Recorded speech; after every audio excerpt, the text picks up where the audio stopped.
အားလုံးပဲမင်္ဂလာပါဒီနေ့လေးမှာတော့ဝတ်သုံးသက်သားကင်ထမင်းပေါင်းလေးချက်ပြသွားမှာဖြစ်ပါတယ်တကယ်ချင်းတို့ရေထမင်းပေါင်းအတွက်အသီးရွက်လေးတွေအရင်ဦးဆုံးတီးဖြတ်လိုက်မယ်နော်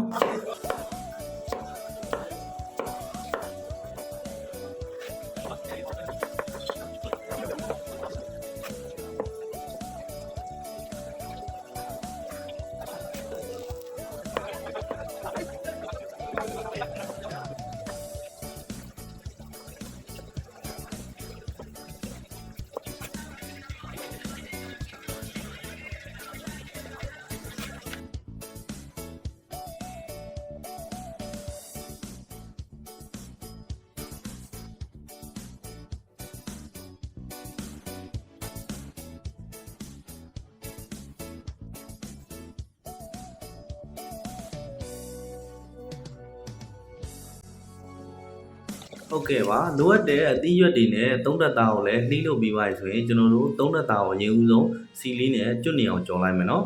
မင်းပေါင်းတွေကလုံးတဲ့နီးတွေအများကြီးရှိတာပေါ့နော်အဲ့လုံးတဲ့နီးတွေအများကြီးထဲမှာကျွန်တော်အဆင်ပြေမဲ့ပုံစံလေးနဲ့တကယ်ချင်းတို့ကိုကြော်ပြသွားတာဖြစ်ပါတယ်ဗျ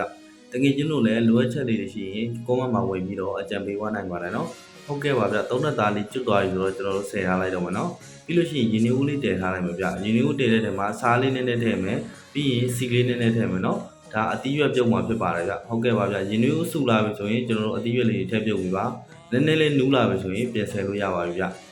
ဟုတ်ကဲ့ပါအသီးရွက်လေးတွေကျွန်တော်တို့ပြန်ဆယ်ပြီးတော့ရေအေးလေးထဲမှာခဏစိမ်ထားလိုက်မယ်နော်ပြီးလို့ရှိရင်ကျွန်တော်တို့စီတက်မယ်ဗျဟုတ်ကဲ့ပါကျွန်တော်တို့စီတက်လိုက်မယ်နော်ကြက်သွန်ဖြူလေးအရင်ဆုံးထည့်လိုက်ပါဗျပြီးရင် QC တစ်စုံချိုးမုံအားတစ်စုံပေါ့နော်ပြီးရင်ကြက်သားမုံတစ်စုံတကြားတစ်စုံပဲငံပြားကြီးအပြည့်ပေါ့နော်အယောင်တော့ပါပြီးရင်စီမွေးလေးထည့်ပဲငံပြားအကျဲလေးနည်းနည်းထည့်ပေါ့နော်အဲ့လိုဆိုရင်ရပါပြီဗျပြီးရင်ကျွန်တော်တို့ကချက်ပြုတ်ကြီးလေးတစ်စုံလောက်ထည့်လိုက်မယ်နော်ဒီနေရာမှာကျွန်တော်ကချက်ပြုတ်ကြီးပဲသုံးပေးထားတယ်နော်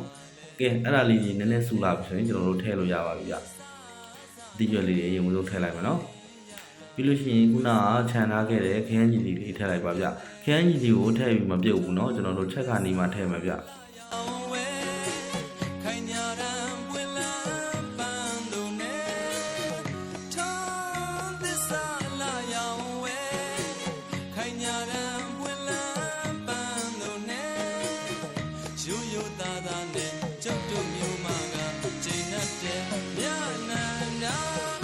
ဟုတ်ကဲ့ပါထမင်းပေါင်းလေးရပါပြီเนาะထမင်းပေါင်းကကျွန်တော်ကထမင်းကိုပကံလုံးလေးနဲ့ထည့်ပြီးတော့မှเนาะပေါက်ပြီးတော့ဒီပကံပြားပေါ်မှာထည့်ပေးထားတာပေါ့เนาะအဲ့ဒါလေးကိုကျွန်တော်အပေါ်မအုပ်တော့ဘူးเนาะဘေးလေးရပဲကျွန်တော်ထည့်ပေးလိုက်တယ်ပြီးရင်ခုနကကျွတ်နေအောင်ကြော်ထားတဲ့သုံးသက်သားလေးကိုအပေါ်လေးကနေတင်ပေးလိုက်ပါဗျတချို့ကရောထည့်ထားရင်ပျော့သွားရင်မကြိုက်တဲ့လူတွေရှိရเนาะအဲ့ဒါကြောင့်မလို့ကျွန်တော်အပေါ်ကတင်ပေးလိုက်ပါတယ်ဗျဟုတ်ကဲ့ပါထမင်းပေါင်းချက်နီလေးရတော့ဒီလောက်ပါပဲเนาะနောက်ဗီဒီယိုလေးမှာပြန်ဆောင်ကြမှာတကယ်ချင်းတွေ